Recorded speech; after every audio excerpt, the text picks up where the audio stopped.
কিরে চক্ক রনি ভাই না? ভাই এ হে এই পুলায় দেখ বাংলাদেশে গাড়ি আসলো বাড়ি আসলো দোকান আসলো কিনো ইট টানতেছে।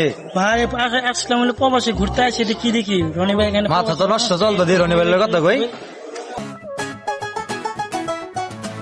কি হইলো রনি ভাই, আপনি এই জায়গায় কাজ করতেছেন? দেশের নামে ঘর বাড়ি সবই আসলো, দোকান মুকান সবই আছে, বিদেশ আইলেন কবি?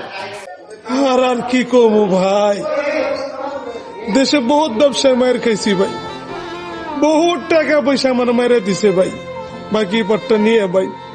এর জন্য ভাই ঋণের ভয়ে অনাধারের ভয়ে ভাই প্রবাসে আইছি।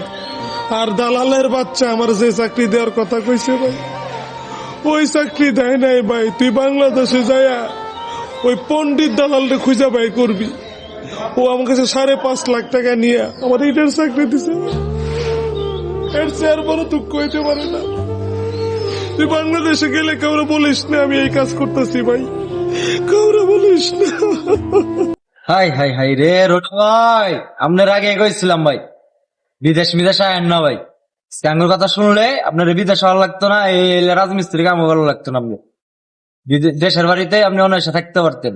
আমি আর চক্ষু দেখছেন বিদেশে আয় ভাই যে পাটে চলতেছি একদম পুরাই মাথা নষ্ট ভাই। আপনি টেনশন করেন না, কোন প্রকার আপনার কোনো সমস্যা হবো না। আর যে দালাল আপনারা পাঠাইছে সেই দালালের আমি আর চক্ষু খুঁজা বার করবো। বার করবি না? হ্যাঁ ভাই করুন। ঠিক আছে ভাই, থাকেন ভালোভাবে, আমরা যাই।